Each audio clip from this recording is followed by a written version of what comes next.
चोत्तसांना त्यांनी दिली का मता आहे लीडर सन्मान या जुले इज्जत माफ या जुने KDA को चेयरपर्सन आकुन साहब नाम करबलाई साहब इन्हें नताएं एपेक्स बॉडी को चेयरपर्सन काज सिंह सुंदन अच्छा गुपिना से नाम आपको समझाला या रात के लिए निकल पड़ने वाले सारे जाबाज लद्दाख के नागरिक सबको मैं सलाम करता हूँ, जुले कहता हूँ और कहना ये चाहूँगा कि इस जद्दोजहद के सिलसिले में आज का दिन एक तारीखी दिन था और वो भी लेह और कारगिल पूरे लद्दाख की यकजहती और ताउन का एक मिसाल बना।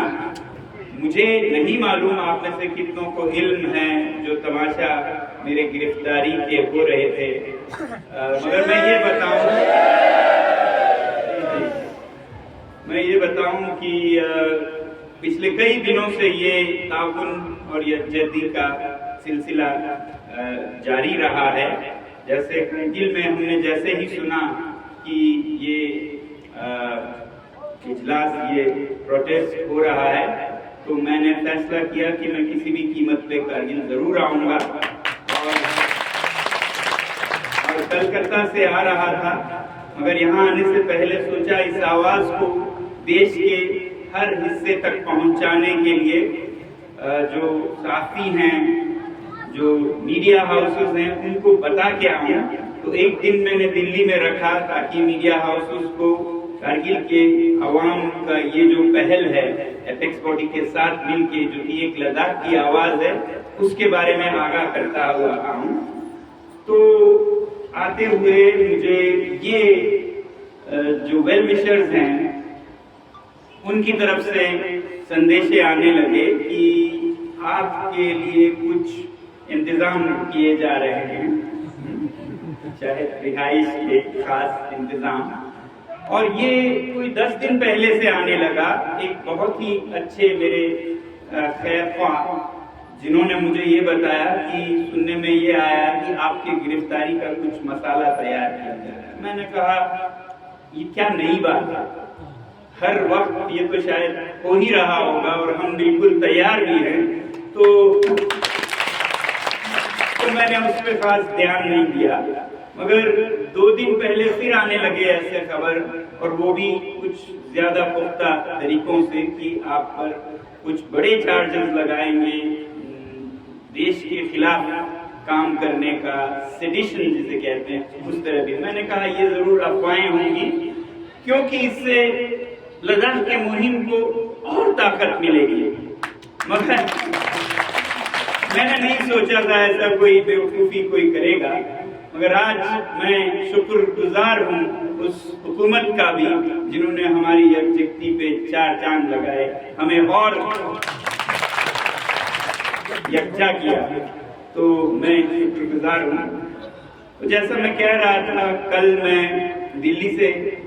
कारगिल की तरफ आ रहा था और लगता है सोचा ये गया कि मैं लेह में आऊंगा और लेह से कारगिल आऊंगा, तो मेरे सारे इंतजामात लेह में किए गए ऐसा लगता है। और मैं आया कश्मीर से क्योंकि सब बेहतर उसी तरह से था, छोटी सी फ्लाइट, छोटा सा सफर और कीमत 5 गुना कम। तो कोई क्यों कारगिल लेह से होके आए 25,000 की टिकट और 5 घंटे का सफर करके। मुझे लगता है उन्हें फिर से सोचना चाहिए कि कैसे कैलकुलेट करें। तो जो भी हो, फिर भी मैं ये सोच रहा था सुबह कि ये सब अफवाहें होंगी, ऐसा कुछ नहीं होगा, कोई ऐसा क्यों करेगा। फिर खैरख्वाहों का बहुत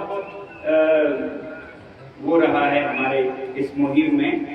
गुंजाइश नहीं रहा कि इस तरह गाड़ियों को रोक रोक के ढूंढ रहे हैं तो जरूर कुछ वो